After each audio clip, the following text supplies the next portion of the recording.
ఏ వ్రతమాచరించినటువంటి కారణము చేత సౌభాగ్యము చిక్కు చెదవదో.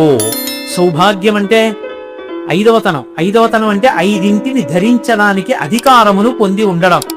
ఏమిటవి? మంగళసూత్రం, చేతులకు గాజులు, కాళ్ళకి మంజీరములు, కొప్పులో పువ్వులు, పాపట తిలకధారణ, ఇలాంటి ఐదోతనానికి సంబంధించినటువంటి విశేషములు ధరించడానికి అధికారమును పొంది ఉండేటటువంటి స్థితి కోల్పోకుండా బతికున్నంత కాలం పసుపు కుంకాలతో ఉండడానికి ఈ వ్రతము ఆధారమై ఉన్నది.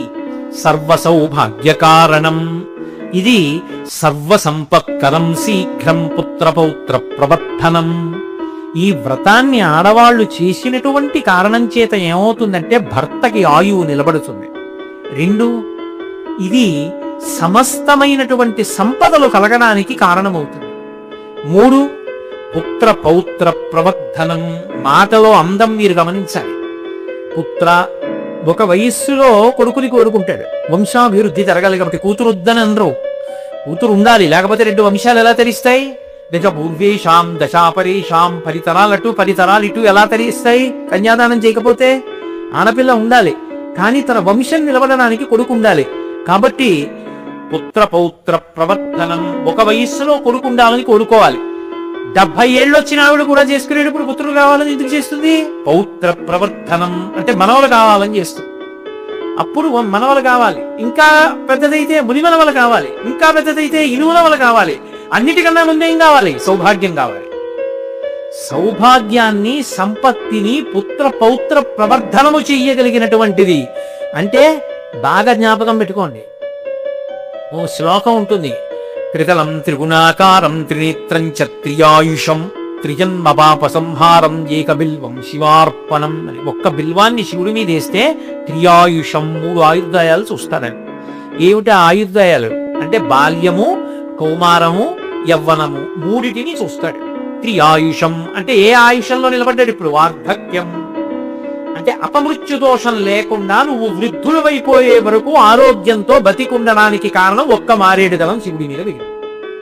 అలా పుత్ర పౌత్ర ప్రవర్ధనం అంటే కొడుకు పుడతాడు, కొత్తగా పెళ్ళైన పిల్లకి. ఆ వ్రతం అలా చేస్తే నా కొడుకు టీచర్ కదండి, వ్రతం ఎందుకు అనకూడదు. ఆ పిల్లవాడు పెద్దవాడు అవుతాడు, ఆ పిల్లవాడు యశోవంతుడు అవుతాడు, ఆ పిల్లవాడు మంచి ఉద్యోగం సంపాదిస్తాడు, కోడలు వస్తుంది. ఇన్నాళ్లు వరలక్ష్మీ వ్రతం చేసిన ఫలితం ఏమిటో తెలుసా? నువ్వు ఒక శ్రావణ శుక్రవారం నాడు శ్రావణ పట్టి పట్టుకుని వెళ్ళి కోడలకి ఇస్తావు, ఇచ్చి కోడలతో వరలక్ష్మీ వ్రతం చేయిస్తావు పెద్దరికతో. అప్పుడు కూడా పక్కన కూర్చుని చేసుకుంటుంది అత్తగారు. చేసుకుంటే పౌత్ర ప్రవర్తనం. ఆ తర్వాత కొడుకు పుడతాడు, మనవణ్ణి చూస్తావు, తర్వాత ముని మనవణ్ణి చూస్తావు. ఇన్ని ఇవ్వగలిగినది ఏదో తెలుసా పార్వతి? అదే వరలక్ష్మీ వ్రతం నామ వ్రతమస్తి మనోహరం. వరలక్ష్మీ వ్రతమనబడేటటువంటి ఈ వ్రతం ఉన్నదే, ఇది పరమ మనోహరమైనటువంటి వ్రతం. చాలా అందంగా ఉంటుంది పార్వతి, ఏం కఠినంగా ఏం ఉండదు. అది చేయడం ఏదో కష్టంతో కూడుకున్నది కాదు. అసలు ఆ వ్రతం వస్తోంది అంటే ఆ వ్రతం చెయ్యడానికి ముందు నుంచి పూర్వాంగం. అంటే శుక్రవారం నాడు వ్రతం చేసుకోవాలి అంటే గురువారం నుంచి చేసే పనులన్నీ ఎంత సంతోషదాయకంగా ఉంటాయో తెలుసా? మనోహరం. చేసుకునే వాళ్ళకి కాదు, ఇంట్లో చూసే వాళ్ళకి సంతోషంగా ఉంటాయి. ఎంత ఆనందంగా ఉంటుందో వరలక్ష్మీ వ్రతం పార్వతి. అంటే మీరు ఇక్కడ ఒక్కటి గమనించండి, ఏమండి నేనేమో మంచి వ్రతం ఏమిటి ఆడవాళ్ళందరూ అభ్యున్నతి పొందడానికని అడిగానా? అడిగింది నేనా? నేను పనికి రాలేదా? నా వ్రతం ఏమీ లేదా? లక్ష్మీదేవి వ్రతమే చెప్పాలా మీరు?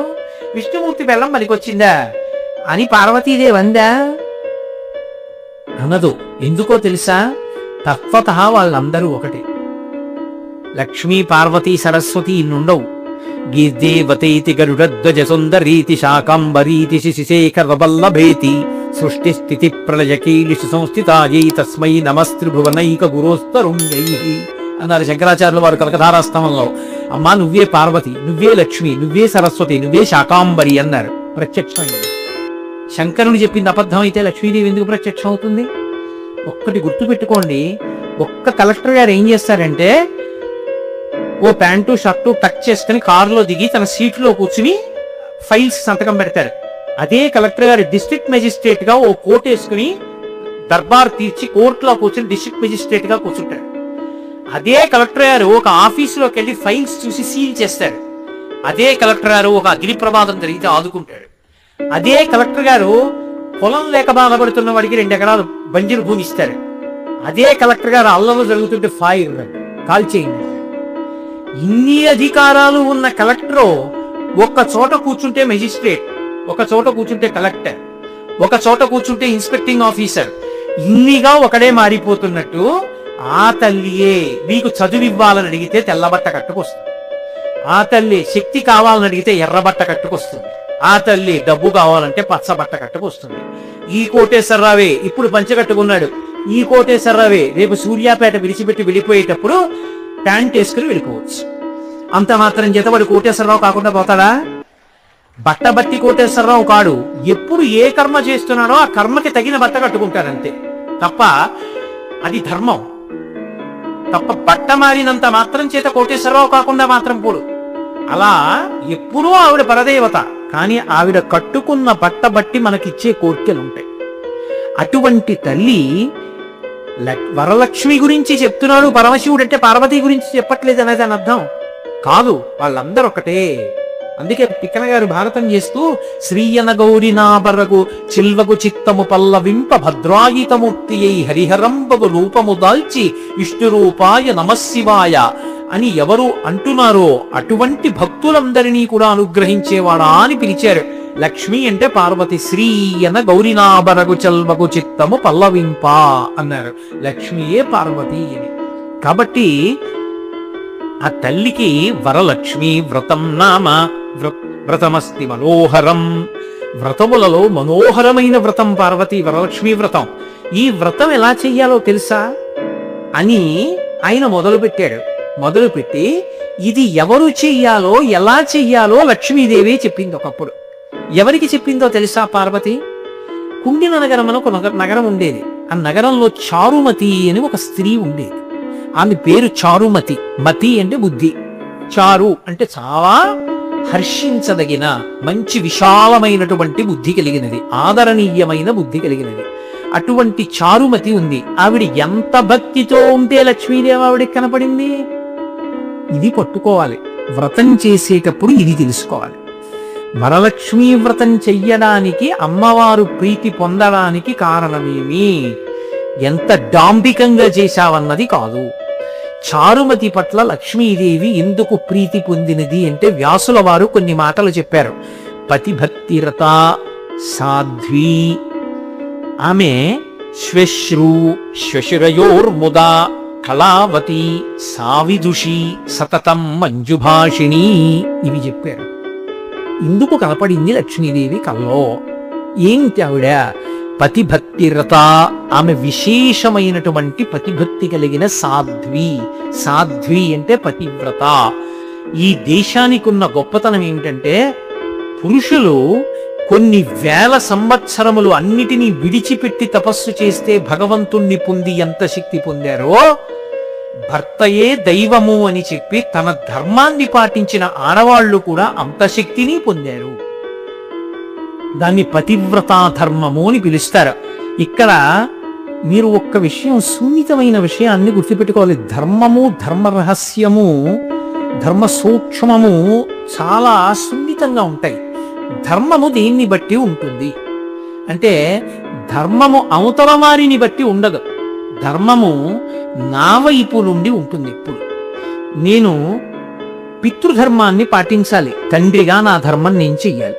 నా కొడుకు మంచివాడు కాడనుకోండి, ఎప్పుడు నాన్నగారు డబ్బు ఇవ్వండి, నాన్నగారు డబ్బు ఇవ్వండి అని నన్ను తినేసే కొడుకు అనుకోండి. పరమేశ్వరుడు దయవల్ల నా కొడుకు అటువంటి వాడు కాడు. కానీ మీ మీద ఉదాహరణ పెడితే మీరు బాధపడతాను, నా మీద నేను పెట్టుకోవాలి. అయినా కూడా పితృధర్మం అంటే నేను తండ్రిగా వాడు వృద్ధిలోకి రావడానికి, వాడు భగవంతుడి దయవల మంచి బుద్ధి పొందాలని నేను ఎప్పుడూ కోరుకుంటూ ఉండాలి తప్ప నా కొడుకు మంచివాడు కాదు కాబట్టి నేను మంచివాడు కాకుండా పోతానండి అనకూడదు. లోకంలో ఎవడో లంచం తీసుకున్నాడు కాబట్టి నీ లంచం తీసుకున్నాను అనకూడదు. లోకంలో ఎవడో నిష్కారణంగా నింద చేయడం మొదలెట్టాడు కాబట్టి నేను నింద చేస్తానని ఆవేశపడకూడదు. ఎందుచేతనో తెలుసా? దానికి ఒక లక్షణం ఉంటుంది. శిశుపాలుడు కృష్ణుణ్ణి 100 సార్లు తిట్టాడు. పడ్డప్పుడల్లా ఎవరు తిట్లు పడ్డట్టు కనపడ్డాడు? శిశుపాలుడు 1వ మాట తిట్టాడు. ఎవరు పడ్డాడు? ఎవరు తిట్టాడు? కృష్ణుడు పడ్డాడు, శిశుపాలుడు తిట్టాడు. రెండో మాట శిశుపాలుడు తిట్టాడు, కృష్ణుడు పడ్డాడు. మూడో మాట శిశుపాలుడు తిట్టాడు, కృష్ణుడు పడ్డాడు. 99 సార్లు పడ్డవాడిలా కృష్ణుడు, తిట్టిన వాళ్ళ శిశుపాలుడు కనబడ్డారు. 100వ మాట అయ్యాక భారతంలో అలా ప్రవర్తించకని తెలిసి వచ్చే కథ అయింది. అవునా? దేనికైనా హద్దు ఉంటుంది. హద్దు దాటితే ఇలా ఉంటాయని చూపిస్తుంది ఇతిహాసం. అలాగే ధర్మం అనేటటువంటిది ఎప్పుడూ కూడా అవతల వారిని బట్టి ఉండదు, మనని బట్టి ఉంటుంది. నేను కొడుకైతే మా నాన్నగారు అమ్మగారు నాకు ఆస్తి ఇస్తారా, ఆస్తి ఇవ్వరా, లేకపోతే ఆయన సంపాదించిందంతా ఏమైనా మఠాలకిస్తున్నాడా, గుళ్ళకిస్తున్నాడా, దాన్ని బట్టి నేను గౌరవిస్తాననకూడదు. తల్లిదండ్రులు కాబట్టి నువ్వు గౌరవించి తీరాలి. నేను ఉద్యోగిని కాబట్టి నా సంస్థని నెత్తి మీద పెట్టుకుని పూజించాలి. నా అన్నపానాలకు అది ఆధారమైంది కాబట్టి. నా అధికారి కనపడ్డాడనుకోండి, నేను ఎక్కడ ఉద్యోగం చేస్తున్నానో ఆ ఉద్యోగం చేస్తున్న చోట నా అధికారి కనపడ్డాడనుకోండి, ఉత్తర క్షణంలో నేను ఆయనకు ముందు నమస్కారం చెయ్యాలి. ఎందుకని? ఆయన విశ్వాంశ సంభూతుడకున్నాడు. ఆయన విశ్వాంశ ఎందు ఉన్నాడు కాబట్టి అక్కడ కూర్చున్నాడు, కుర్చీలో కూర్చుని ఉన్నాడు కాబట్టి ముందు నమస్కారం నేనే చేయాలి. ముందు రోజు సాయంకాలం నాకు జరిగిన సత్కారంలో ఆయనే వచ్చి నాకు పొలదండ వేసినా మర్నాడు నేను కార్యాలయానికి వెళ్ళినప్పుడు ముందు నమస్కారం నీ చెయ్యాలి. ఎందుకని? ధర్మం అప్పుడు ఉద్యోగిగా నా ధర్మం. ధర్మము మన వైపు నుంచి ఎడుతుంది, అంతేగాని అవతల వారు ఎటువంటి వారు అన్న దాన్ని బట్టి ధర్మం ఉండదు. పతివ్రత పతిభక్తి రతా సాధ్వి అన్న మాటకు అర్థం ఏంటంటే, ఆయన మంచివాడు కాబట్టి ఆవిడ అలా ఉందండి అని తీర్మానం చేయకూడదు. ఆయన ఎటువంటి వాడైనా ఆవిడ పతిని దైవంగానే చూసింది, తన ధర్మం తాను నెరవేర్చింది. అందుకే పతివ్రతల కథలు చదువుతూ ఉంటే కొంచెం ఇలా ఉంటుంది ఏమిటండి, అలా ఉంటారా ఎక్కడైనా, మరీ అతిగా వ్రాశారేమో అనిపిస్తుంది. సతీ సుమతి కుష్ఠరోగంతో ఉన్న భర్తకంత సేవ చేస్తే ఆవిడెవరినో ఒక వేశ్యని చూశాను, నా మనసు తగులుకుంది, నేను నడవలేను కదా, నన్ను బుట్టలో పెట్టి తీసుకెళ్లి ఆవిడితో రమిస్తానన్నాడు. ఆవిడ బుట్టలో పెట్టి తీసుకెళ్ళింది సతీ సుమతి.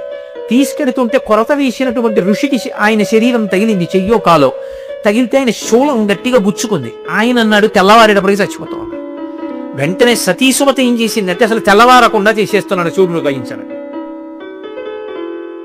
ఇప్పుడు ఈ కథని చెప్పాను అనుకోండి, మీరంటారు నీ మొహం ఏదో చెప్పాలి కాబట్టి చెప్తున్నావు కానీ వాడి ఏమిటిరా, కుష్ఠరోగం ఏమిటి, ఆవిడ మహాతల్లి అన్నం పెట్టి అంత పోషిస్తుంటే వీడికి మళ్ళీ వేశ్య కావలసి రావడం ఏమిటి, వీడు బుట్టలో పెట్టి పట్టుకెళ్ళడం ఏమిటి, ఏమన్నా అర్థం ఉందా, ఇలాంటి కథలు చెప్పచ్చా నువ్వు అంటారు. కానీ ధర్మం అలాగే ఉంటుంది.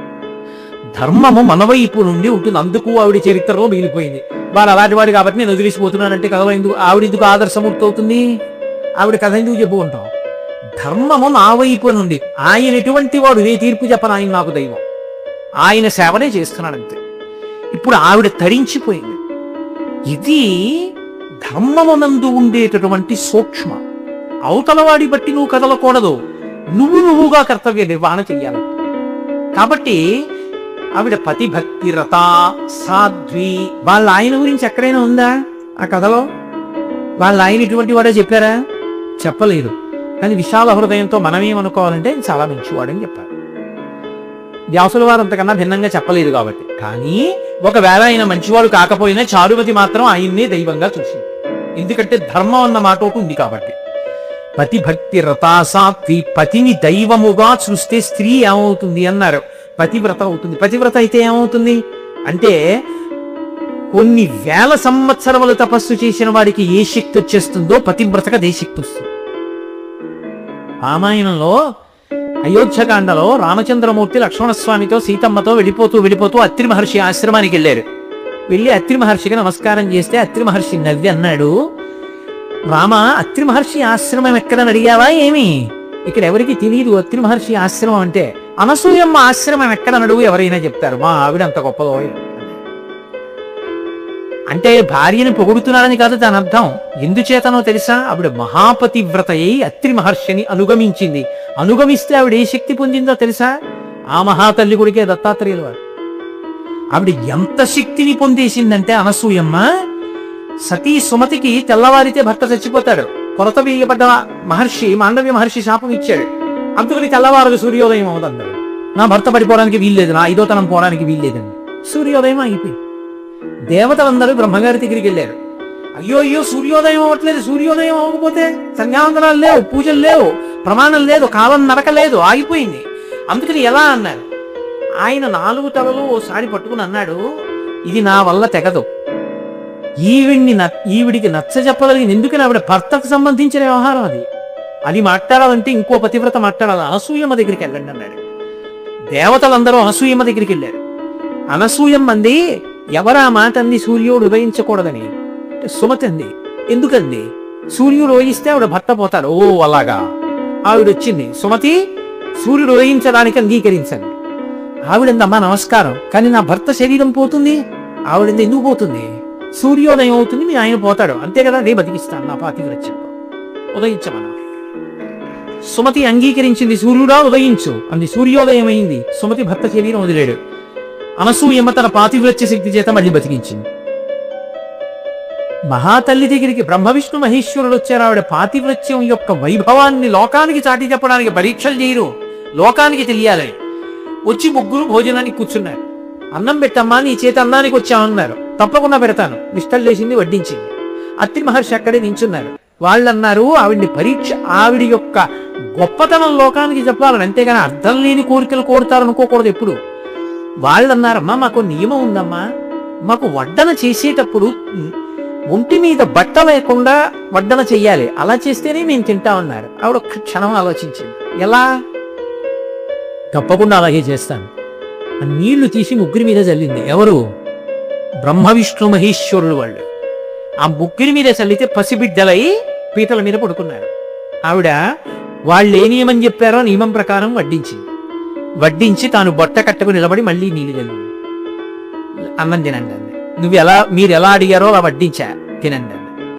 వాళ్ళు ముగ్గురు భోజనం చేసిన తర్వాత ఆవిడంది, మీ పూర్వరూపాలు బాగున్నాయి, మళ్ళీ పసిపిల్లల్ని చేసి ఊయల్లో పెట్టుకుని ఒప్పుకుంటారు.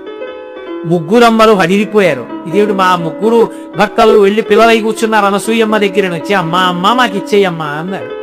అంటే అప్పుడు మళ్ళీ నీళ్లు తల్లింది.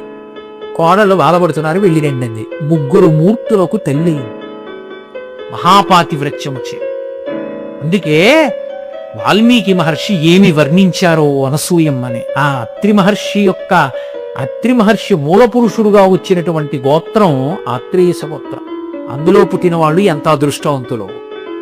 అటువంటి అత్రి భార్య అయినటువంటి అనసూయమ్మ సీతమ్మని పిలిచి మాట్లాడుతూ గడగడగడగడ వణికిపోతూ ఎండుటాకు ఎలా ఉంటుందో అలా ఉంది అన్నారు మహర్షి.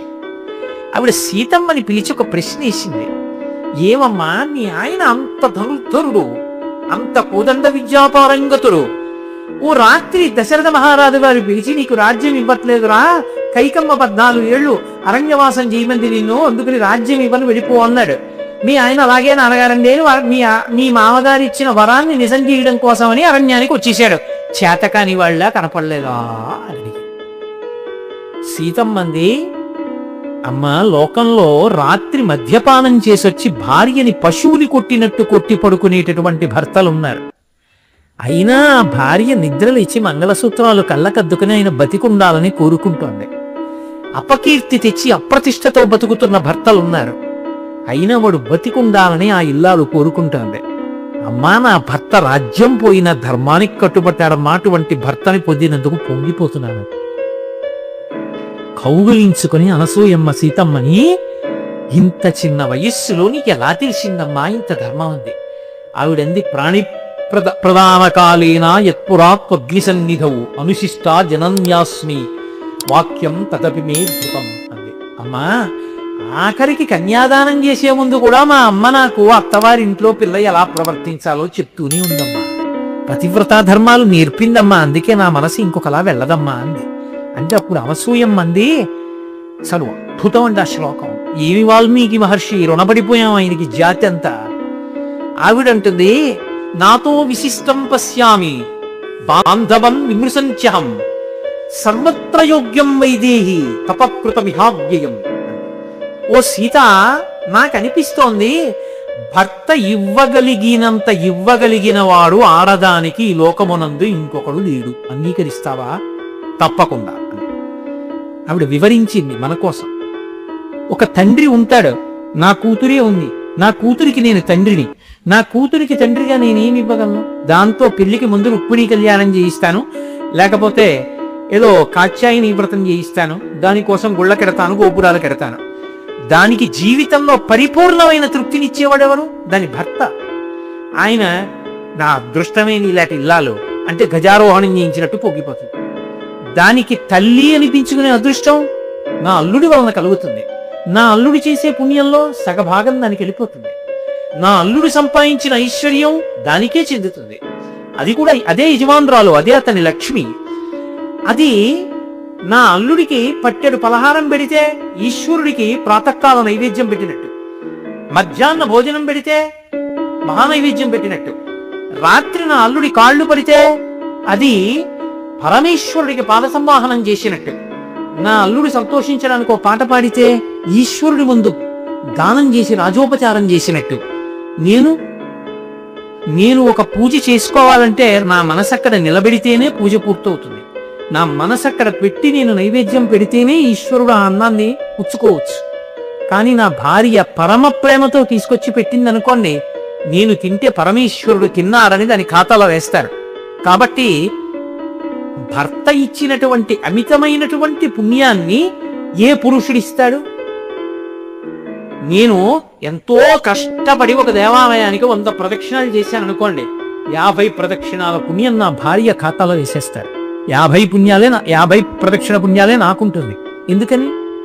ఎందుకు ధర్మశాస్త్రానికి ఆ పక్షపాతం?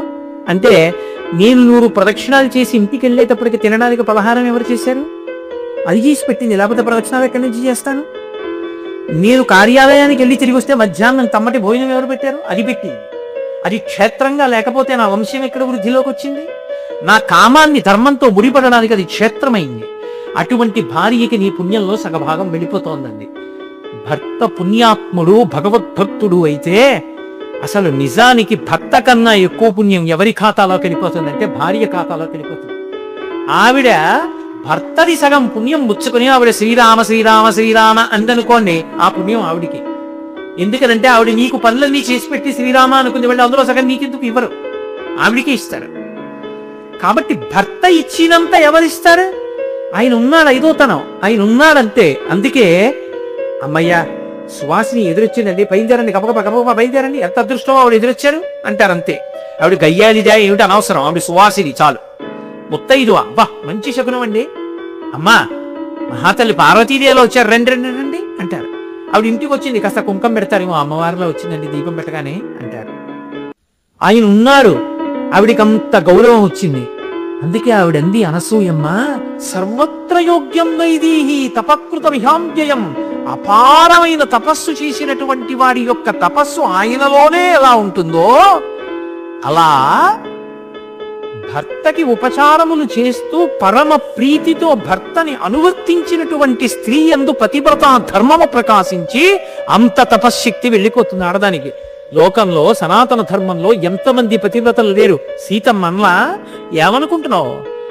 నేనే తలుచుకుంటే అసందేశప్తు రామశ్చాతపశ్చానుపాలనాత్ నత్వాం కుర్మి దశగ్రీవ భస్మ భస్మార్హి తేజస అని బూడిద చేసేస్తా 10 తలల పురుగా. రాముడు చెప్పలేదని వదిలేసి పతివ్రతని, ఆయన చెప్పంది చేయనండి. కాబట్టి పతివ్రతా ధర్మం అంత గొప్పది. అంటే ఏది చేస్తున్నా ఆమె ఏమి ఆలోచిస్తుందంటే, నేను ఈ పని చేస్తే నా భర్త కీర్తి పోతుందా, అదొక్కటే తప్ప ఇంకొకటి ఆలోచించదు. అలా ఉన్న స్త్రీ ఎవరో, అలా భర్తని దైవంగా చూసి అనుగమించిన స్త్రీ ఎవరో ఆమె పతివ్రత. కాబట్టి పతిభక్తిరత సాధ్వి శ్వశ్రు శ్వశురయోర్ముదా. ఏమిటి చారుమతికున్న గొప్పతనం? శ్వశ్రు శ్వశురయోర్ముదా. ఆమె ఇంట్లో తిరుగుతుంటేట అత్తమామలు ఎంత సంతోషపడిపోతూ ఉంటారోట. ఎందుకనంటే మామగారికి అత్తగారికి కోడల్ని చూసుకుంటే అంత మురిపెంట, ఎక్కడ పిల్లో మా కడుపున పుట్టిందా, ఎక్కడో పుట్టింది, అన్నీ వదిలి మా అబ్బాయి చేయి పట్టుకుని వచ్చింది. ఎంత ప్రేమగా పిలుస్తుంది, మామయ్య గారండి కాఫీ తాగుతారా, మామయ్య గారండి కొంచెం పాలు తాగండి, మామయ్య గారండి ఎప్పుడు తిన్నారు, 2 గంటలు 2.5 గంటలు మాట్లాడి వచ్చారు, తాగండి కాసిన పాలు తాగండి, తర్వాత తింది కానీ పలహారం. కడుపు నిండిపోతుంది మామగారికి. 70 ఏళ్ళు బతికే మామగారు 80 ఏళ్ళు బతికాడంటే కోడల వల్ల బతుకుతాడు. నాకు కొన్ని కుటుంబాలు తెలుసు. ఎంత విచిత్రం అంటే, చిత్తూరులో ఓ కుటుంబం ఉంది నాకు తెలిసిన కుటుంబం, వీరభద్రరావు గారని. తల్లి అంటే ప్రాణం పెట్టి చూశాడు బతికున్నన్నాళ్ళు. ఆ తల్లి నిజంగా ఆయన భార్య 2 చేతులు ఎత్తి నమస్కారం చేయాలి, అంతటి మహాపతివ్రత. ఆ తల్లి, ఆ వీరభద్రరావు గారి తల్లి శరీరం విడిచిపెట్టేస్తూ ఆవిడికి ఏమి జ్ఞాపకం లేవు. కొడుకులు వెళ్ళి అమ్మా అమ్మా అని పిలిస్తే ఇలా చూసింది. కోడలు వచ్చి అత్తయ్య గారు అంది. పేరు పెట్టి పిలిచి ఏంటే ఇది అత్త, ఎక్కువగా ఉంది చీకటిగా అంది. ప్రాణం పోయేటప్పుడు కూడా కోడలి పిలుపుకి స్పందించి ఎంత ప్రేమతో లాలించిందో పసిపిల్లలు ఆవిడ. ఒక్కొక్క కుటుంబం నాకు తెలిసి తూర్పుగోదావరి జిల్లాలోనే ఆయన భార్యని, అంటే ఒక ఆయన కోడల్ని పురికిని తీసుకెళ్ళడానికి వచ్చాక ఏదో 4-5 ఏళ్ల తర్వాత ఆలస్యంగా గర్భిణి అయింది ఆవిడ. ఆవిడని పురిటికి తీసుకెళ్ళడానికి పుట్టింటి వాళ్ళు వస్తే పంపలేక పంపలేక పంపలేక పంపారు అత్తమామలు. వెళ్ళలేక వెళ్ళింది కోడలు. వెళ్ళిన 2 రోజులకి జ్వరం వచ్చేసి ఇక్కడ అత్తగారికి జ్వరం వచ్చేసి. అంటే డాక్టర్ అన్నాడమ్మా చాలా దిగులు పెట్టేసుకుందమ్మా ఈవిడ అత్తమామలను వదలలేక, ఇలా దిగులుతో ఉంటే చైతన్యవంతమైన సంతానం కలగదు, పుట్టిల్లా మెట్టిల్లా వదిలేయండి, అక్కడికి పంపించేయండి పురిటికండి. తండ్రి తల్లి వచ్చి ఏమే నీకు అత్తయ్య గారి దగ్గరికి వెళ్ళిపోవాలనుందా అంటే అమ్మ పంపించేయండి అమ్మ, వచ్చాను కదమ్మా 2 రోజులంది. వాళ్ళు తీసుకెళ్లి దిగబెట్టేస్తే అత్తగారు కౌగులించేసుకుంది. ఆ అమ్మాయికి మొదటి పురుడు అత్తారింట్లో.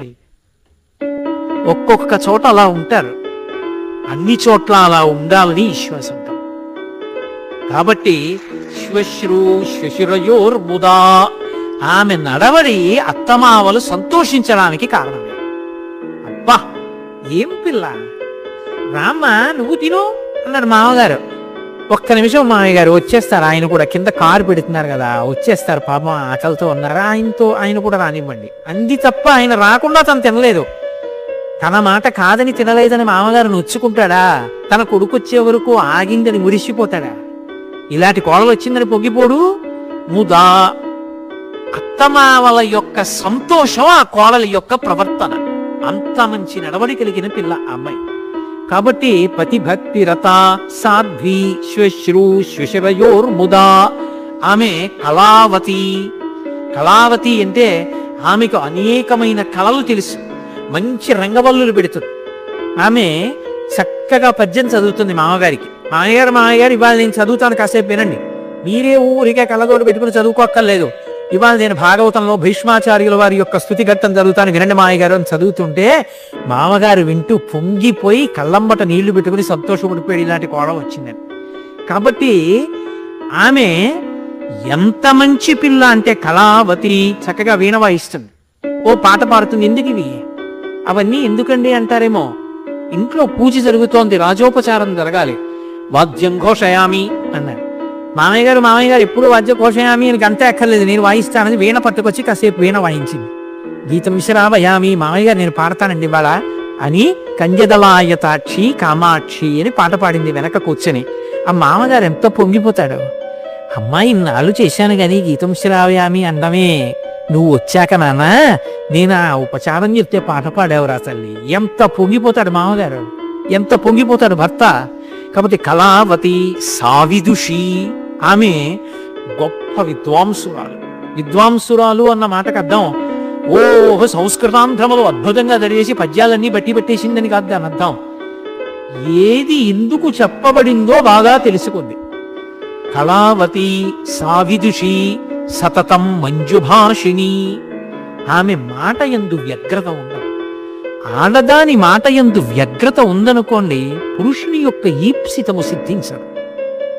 నేను మీతో ఒక మాట చెప్తే మీరు మరోలా అనుకోకండి. అసలు ఇంట్లో ఉన్న పెద్దవాళ్ల ఆయుర్దాయం, భర్త యొక్క విశ్రాంతి దేని మీద ఆధారపడతాయంటే ఇల్లాలి మీద ఆధారపడతాయి అని రామాయణం మీద వ్యాఖ్య చేసిన పెద్దలు అన్నారు. ఎందుకంటే భార్య భర్తకు విశ్రాంతి స్థానము. ఎంత అలిసిపోయి రానివ్వండి, అపనిందలు పడనివ్వండి, మనసు ఖేదపడిపోనివ్వండి, ఎంతో బాధపడనివ్వండి, ఏమిరా ఇలా ఆధారం లేని అపనిందలు పడ్డాయి నా మీద అనిపించనివ్వండి, భార్య ఒక్క మాటతో ఊరడించిందనుకోండి మీ ధర్మం మిమ్మల్ని కాపాడదా అని భర్త విశ్రాంతి పొందుతాడు. ఎంత బడలిపోనివ్వండి, భార్య కాస్త పళ్ళరసం ఇచ్చిందనుకోండి సంతోషపడిపోతాడు. విసే మా అన్నయ్య కొడుకు చదువుకోవడానికి ఊరొచ్చాడే, ఒక్క 2 ఏళ్ళు పాపం అన్నయ్య అంత స్థితిమంతుడు కాదు కదా, ఎక్కడో పెట్టి ఏం చదివిస్తాడు అని అనకముందే, ఏమండి మీ అన్నయ్య గారు అబ్బాయి హాస్టల్లో ఉండడం ఏమిటి, మనం ఉన్న ఊళ్ళో నీ లేనా, రోజు వాడికి నేను వండి పెడతా, చక్కగా చదువుకోమనండి వాడిని మంది తీసుకొచ్చేది అందనుకోండి. ఎంత పొంగిపోతాడు ఆ భర్త. నేను అనాలి అది అంది. ఆ పిల్లాడికి అన్నం పెట్టేటప్పుడు ఒరే నువ్వు కడుపు నిండా తిను, నువ్వు ఇలా మునివేళ్ల తిండి తింటే నేను ఒప్పుకోను. ఇంజనీరింగ్ అంటే ఎంత కష్టపడి చదవాలి, తిని కడుపు నిండా. నీకు ఆవకాయ వద్దా చెప్పి, ఏం కావాలి, బంగాళదుంపలు వేపులు తింటావా, చేసి పెడతాను. అంత పొద్దున్నే కూడా తన కొడుకుగా, బావగారి కొడుకుని తన కొడుకే అన్నట్టుగా చూస్తే వచ్చిన బంధువులంత ప్రేమతో ఆదరిస్తోందనుకోండి, ఆ యజమానికి ఎంత కీర్తి, ఎక్కడి నుంచి వస్తుందని. ఆమె సహకారం లేనినాడు ఎవరిని భోజనానికి స్వతంత్రంగా పిలుస్తాడు చెప్పండి? రండి మా ఇంట్లో ఇవాళ దేవతార్చన చెయ్యండి అని ఎలా అడుగుతాడు? నీ ఇష్టం వచ్చినట్టు చెప్తే ఎవరు చేస్తారండి ఇక్కడ అందనుకోండి, ఏమని పిలుస్తాడు? పిలవలేడు. కాబట్టి మాట యందు మంచితనం. మగవాడి మాటలో వ్యగ్రత ఉన్నా పర్వాలేదు, ఆడది మాట్లాడినప్పుడు మాత్రం అమృతంలాగే ఉండాలి. ఎందుకని అంటారేమో, ఏమండి మరి ఆడదానికి ఎందుకు చెప్తున్నారో నియమం అంటారేమో. ఆడదాని ఆదరణ చేత చచ్చిపోయేవాడు కూడా బ్రతుకుతాడు. మగవాడి మాట ఎలా ఉండనివ్వండి, నిజానికి ఆ ఇంట్లో ఆ మాటకి అంత గౌరవం ఉండదు. వాడికి ప్రేమ ఉంది, రమ్మంటాడు, నాన్నగారు 10 రోజులు ఉండండి అంటాడు. ఏది ఏం వీళ్ళు ఉంటాను అక్కడ. సాయంకాలం అయ్యేటప్పటికి రోజు ఇదో ఇబ్బంది, ఈయన భోజనం చేయరు, ఈయన కోసం మళ్ళీ చపాతీని చేయాలి అని ఒక మాట ఉందనుకోండి, మామగారు ఉంచి ఉండగలడా? కొడుకు, నాన్నగారు పాపం మీరు ప్రతి నెల మనవల్ని చూసుకోవడానికి వస్తున్నారు, వస్తామని ఏం వస్తారు లేండి నాన్నగారు, 2 నెలలు పోయాక నేను తీసుకొస్తాను లేండి, ఈసారి మనవల్ని అలా తిరక్కండి, మీరు ఎక్కడ పడిపోయారంటే ఇబ్బంది అని కొడుకన్నా, ఊరుకోండి 2 నెలల తర్వాత మనం తీసుకెళ్ళామంటే, మామయ్య గారు ఇంటికి వచ్చి ప్రతి నెలను 4 రోజులు ఉంటే పిల్లలు ఎంత సంతోషపడిపోతున్నారో నాకు ఎంత సంతోషంగా. మామయ్య గారు మీరు ఆయన మాట వెనకండి అందనుకోండి, 15 రోజులకోసారి వెళ్తాడు ఆ పెద్ద ఆయన ఇంటికి. అది నేను తక్కువ చేసేంత లేదు, వాళ్ళ గొప్పతనాన్ని ఆవిష్కరిస్తున్నాను. వాళ్లే కుటుంబముల యందు శాంతికి కారకులు. అసలు అంతవరకు ఎందుకండి? ధర్మం ఎవరి వల్ల నిలబడుతుంది? మగవాడి వల్ల నిలబడదు. నేను ఎన్ని ఉపన్యాసాలు చెప్తే ఉపయోగం? ఎంతమంది ఎంత ప్రచారం చేస్తే ఉపయోగం? సభకి ఎంతమంది వచ్చారన్నది ప్రధానం కాదు, బొట్టు ఎంతమంది పెట్టుకుంటారన్నది ప్రధానం. బోడినుదురులతో ఎంతమంది వచ్చి సభలో కూర్చుంటే మాత్రం సనాతన ధర్మం నిలబడుతుంది, బొట్టెట్టుకుంటే సనాతన ధర్మం నిలబడుతుంది. ఒరే బొట్టు పెట్టుకోకుండా ఉండకూడదు నాన్న, బొట్టు పెట్టుకో. చిన్నప్పుడు అమ్మ నేర్పింది అనుకోండి, 1000 మంది చెప్పక్కర్లా, అమ్మ చెప్పినంత మాత్రం చేతబడి జీవితంలో బొట్టు మానడు, బొట్టు పెట్టుకుంటాడు. అసలు ధర్మం కూడా ఆడదాని వల్ల నిలబడుతుంది. శివాజీ అంత గొప్పవాడయ్యాడంటే తల్లి వల్ల అంత గొప్పవాడయ్యాడు, జిజీబాయి వల్ల. శంకరాచార్యులు వారు సన్యసించారు అంటే తల్లిగారి యొక్క అనుమతితో సన్యసించారు. రమణ మహర్షి ఏకంగా గుడే కట్టారు తల్లికి. చంద్రశేఖరేంద్ర సరస్వతి మహాస్వామి శరీరం విడిచిపెట్టేసే ముందు కూడా అమ్మవారి యొక్క చిత్రము చూసి విడిచిపెట్టారు. అమ్మ అంటే అంత గౌరవం ఈ దేశంలో. మాతృదేవోభవ మొదటి నమస్కారం. కాబట్టి కళావతి సావిదుషి సతతం మంజుభాషిణి, ఆవిడ సతతం ఎప్పుడు మంజుభాషిని, పరమ సంతోషంగా నవ్వుతూ చక్కగా మాట్లాడు. పుల్ల విరుపు మాటలు, ఎప్పుడూ వాళ్ళ మీద వీళ్ళ మీద నేరాలు. భర్త అక్కడికి వెళ్ళకూడదు, వీళ్ళొస్తే ముఖం ఇలా పెట్టేసుకుని ఇంకా తను చెప్పినట్టు వాడు బతకాలి తప్ప వాడు కోరుకున్నట్టు వాడు ఏం చేయకూడదు. ఇంకేం దరిద్రం ఆ ఇంట్లో, ఇంకా వాడికి ఏం సంతోషం ఉంటుంది. కాబట్టి అలా లేదు చారుమతి. ఇవి బాగా జ్ఞాపకం పెట్టుకోవాలి. లక్ష్మీదేవి దీని చేత ప్రసన్నురాలైనది, ఈ కారణముల చేత ప్రసన్నురాలైనది. అయి తస్యాహ ఈ కారణముల చేత ప్రసన్న చిత్తాయాహ లక్ష్మీ స్వప్నగతా తదా, ఎంతో ప్రీతి చెందింది ఆవిడ. అందరినీ చూస్తుంటుంది. ఈవిడిని ఒకరికి ఇల్లాల్ని చేశాను, పసుపు కుంకాలు ఇచ్చాను, కీర్తినిచ్చాను, లక్ష్మీని చేశాను. ఇటువంటి ఆవిడ ఎంత బాగా ప్రవర్తిస్తోందిరా. ఒక ఆడది ఎలా ప్రవర్తించాలో అలా ప్రవర్తిస్తోంది. సువాసిని పూజ అని శారదా నవరాత్రుల్లో చేస్తూ ఉంటారు. చాలా చోట్ల సువాసిని పూజ చేస్తే ఏం చేస్తారంటే లక్ష్మీదేవి నామాలో లలితాదేవి నామాలో చెప్పి చేస్తూ ఉంటారు. కానీ అసలు యథార్థానికి సువాసిని పూజ చేస్తే ఏ నామాలు తప్పాలో తెలుసా? దానికి కల్పం ఉంది. సువాసిని నామాలను ఉన్నాయి, వాటితోనే పూజ చేయాలి. ఆ సువాసిని పూజ చేసేటప్పుడు నామాలు ఏమిటి తెలుసా?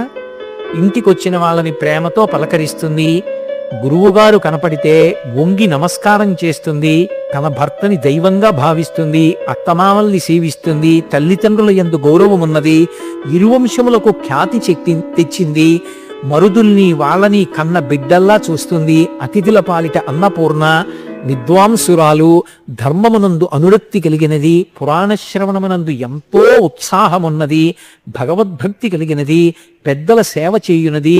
ఈ నామాలన్నీ ఉంటాయి సువాసిని కల్పంలో.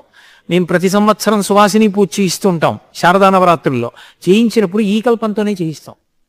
ఈ నామాలతో చేస్తారు. అంటే మీరు ఒకటి గుర్తుపెట్టుకోండి, అమ్మవారికి ఉపచారాలతో పూజ ఎలా ఉందో అలా బ్రతికిన ఆడదానికి పరదేవతగానే పూజ చేస్తారు ఆ నామాలతో. ఇవాళ చాలా మందికి తెలియక అసలు ఆ నామాలతో పూజ మరుగున పడిపోతాను. కాబట్టి అటువంటి ఆమె, కాబట్టి ఆమె యొక్క గుణములు చూసింది. తస్యా ప్రసన్న చిత్తాయా, ఎంతో సంతోషపడిపోయింది లక్ష్మీదేవి. సంతోషపడి లక్ష్మీ స్వప్రగత తదా, ఆమె యొక్క కలలోకి వెళ్ళింది. చారుమతి కలలోకి వెళ్ళి, ఓ చారుమతి నేను వరలక్ష్మిని అంది. లేకపోతే ఆవిడెవరు? స్వప్నంలో ఉంది కదా, స్వప్నం దృఢంగా ఉంచుకోగలిగిన స్థితి కాదు. నేనే వరలక్ష్మిని అని పరిచయం చేసుకుంది ఆవిడ. పైనుంచి కిందకి, కింద నుంచి పైకి చూసింది స్వప్నావస్థలో చారుమతి. చూసి స్తోత్రం చేసింది లక్ష్మీదేవి. అమ్మా ఎంత గొప్పదానివమ్మా, నారాయణ ప్రియే దేవి, నారాయణుని యొక్క ప్రియమైన ఇల్లాలివి, లోకమునకంతటికి తల్లివి, అమ్మా నీకు నమస్కారం అని 2 చేతులెత్తి నమస్కరించింది. నమస్కరిస్తే లక్ష్మీదేవి చారుమతికి చెప్పింది, చారుమతి నువ్వు ఒక వ్రతం చెయ్యాలి. ఆ వ్రతము నువ్వు చేసిన కారణం చేత ఏమిటి ఆవిడ ఉద్దేశం? లోకమంతా చేస్తుంది. ఇప్పుడు వ్రతం చేయడానికి అసలు అర్హత ఏమిటి? మొదటిది సువాసినిత్వం, 2 అటువంటి గుణములను ప్రయత్నపూర్వకంగా అలవాటు చేసుకోవడం. ఇప్పుడు ఆమె వ్రతం చెయ్యాలి. ఎప్పుడు చెయ్యాలి వరలక్ష్మి వ్రతం? ఎలా చెయ్యాలి? సాక్షాత్తు లక్ష్మీదేవి చెప్పింది. ఈ వ్రతం చేసినప్పుడు ఏం చెయ్యాలంటే, ఇంటికి ఈశాన్య భాగమనందు లేదా ఉత్తర దిక్కునందు ఆవు పేడతో అలకాలి. ఇది అత్యంత ప్రధానం. ఒక వ్రతం చేసేటప్పుడు కల్పంలో ఏం చెప్పారు అనేటటువంటి దానికి చాలా పెద్ద పీట వేసి చాలా జాగ్రత్తగా తెలుసుకోవాలి. అది నేను అందుకే 3 రోజుల ముందు కథ చదవండి అన్నాను. ఎందుచేత? నేనేం పక్షపాత బుద్ధితో అనలేదు.